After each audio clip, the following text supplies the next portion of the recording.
ಅಂತಾರಾಷ್ಟ್ರೀಯ ಯೋಗ ದಿನಾಚರಣೆ. ಸಭೆಯಲ್ಲಿ ಅಂತಾರಾಷ್ಟ್ರೀಯ ಯೋಗ ದಿನವನ್ನು ಜೂನ್ 21ರಂದು ಆಚರಿಸಬೇಕೆಂದು ತೀರ್ಮಾನಿಸಿತು. ಅಂದಿನಿಂದ ಪ್ರತಿ ವರ್ಷ ಜೂನ್ 21ರಂದು ಜಾಗತಿಕ ಮಟ್ಟದಲ್ಲಿ ಅಂತಾರಾಷ್ಟ್ರೀಯ ಯೋಗ ದಿನವೆಂದು ಆಚರಿಸಲಾಗುತ್ತದೆ. ಈ ವರ್ಷದ ಧ್ಯೇಯವಾಕ್ಯ ಒಂದು ಭೂಮಿ ಒಂದು ಆರೋಗ್ಯಕ್ಕಾಗಿ ಯೋಗ ಆಗಿದ್ದು, ಆಂಧ್ರಪ್ರದೇಶದ ವಿಶಾಖಪಟ್ಟಣದಲ್ಲಿ ಮಾನ್ಯ ಪ್ರಧಾನಮಂತ್ರಿ ಭಾಗಿಯಾಗಲಿದ್ದಾರೆ. ಜೂನ್ 21 ಕ್ರಿಶ್ ಸಂಕ್ರಾಂತಿಯ ದಿನ ಸೂರ್ಯ ಉತ್ತರ ದಿಕ್ಕಿನಿಂದ ಪೂರ್ವ ದಿಕ್ಕಿಗೆ ಚಲಿಸುವ ಸಮಯ. ಈ ಕಾರ್ಯ ಸಾಧನೆಯಲ್ಲಿ ಭಾರತದ ಪ್ರಧಾನಮಂತ್ರಿಗಳಾದ ಸನ್ಮಾನ್ಯ ನರೇಂದ್ರ ಮೋದಿಯವರ ಪ್ರೇರಣೆ ಬಹಳ ಮುಖ್ಯವಾದುದು. 175 ರಾಷ್ಟ್ರಗಳು ಯೋಗ ದಿನಕ್ಕೆ ತನ್ನ ಸಹಮತಿಯನ್ನು ಸೂಚಿಸಿವೆ. ಯೋಗ ದಿನಾಚರಣೆಗೆ ಕೇಂದ್ರ ಸರ್ಕಾರ, ಆಯುಷ್ ಮಂತ್ರಾಲಯ, ಬ್ರಹ್ಮಕುಮಾರಿ ಈಶ್ವರೀಯ ವಿಶ್ವವಿದ್ಯಾಲಯ ಮತ್ತು ಅನೇಕ ಸಂಘ ಸಂಸ್ಥೆಗಳು ಕೈಜೋಡಿಸಿದೆ. ಯೋಗ ಎನ್ನುವ ಶಬ್ದದ ಉಗಮ ಸಂಸ್ಕೃತದ ಯುಜ್ನಿಂದ ಆಗಿದೆ. ಯುಜ್ ಎಂದರೆ ಜೋಡಿಸು, ಕೂಡಿಸು, ಸಂಬಂಧಿಸು ಎಂದರ್ಥ. ಇಂಟರ್ನ್ಯಾಷನಲ್ ಯೋಗ ಡೇ. ಪತಂಜಲಿ ಮಹರ್ಷಿಗಳ ಪ್ರಕಾರ ಯೋಗ, ಚಿತ್ತವೃತ್ತಿ ನಿರೋಧ. ಯೋಗವೆಂದರೆ ಮನಸ್ಸಿನ ಚಂಚಲ ವೃತ್ತಿಗಳನ್ನು ನಿರೋಧಿಸುವುದು. ಯೋಗವೆಂದರೆ ಕಾರ್ಯವ್ಯವಹಾರದಲ್ಲಿ ಸಮಭಾವ, ಸದುಚಿತ್ತವಾಗಿರುವುದು.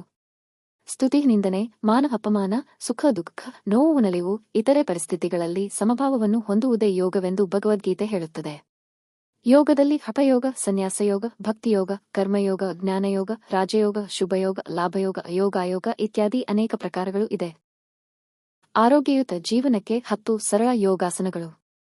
ಭಾರತವು ವಿಶ್ವಕ್ಕೆ ನೀಡಿದ ಮಹತ್ವದ ಕೊಡುಗೆಯಾಗಿರುವ ಯೋಗವು ನಮ್ಮ ದೇಹ ಸ್ವಾಸ್ಥ್ಯಕ್ಕೆ ಅಷ್ಟೇ ಅಲ್ಲ, ಮಾನಸಿಕ ಆರೋಗ್ಯಕ್ಕೂ ಅವಶ್ಯಕ. ಯೋಗದಲ್ಲಿ ಒಟ್ಟು 84 ಆಸನಗಳಿವೆ. ಅವುಗಳಲ್ಲಿ ಸರಳವಾದ, ಎಲ್ಲರೂ ಅನುದಿನ ಮಾಡಬಹುದಾದ. ಭಾರತದಲ್ಲಿ ಜೂನ್ 21 ವರ್ಷದ ಅತಿ ದೀರ್ಘ ದಿನ. ಅಂತೆಯೇ ಇದೇ ದಿನದಂದು ದಕ್ಷಿಣಾಯನವು ಆರಂಭವಾಗುವುದರಿಂದ ಯೋಗದಂತಹ ಆಧ್ಯಾತ್ಮಿಕ, ದೈಹಿಕ ಚಟುವಟಿಕೆಗೆ ಇದು ಪ್ರಶಸ್ತವಾದ ದಿನ ಎಂದು ಪರಿಗಣಿಸಲಾಗಿದೆ. 11 ವರ್ಷ ಯೋಗ ನಡೆದ ಸ್ಥಳಗಳು.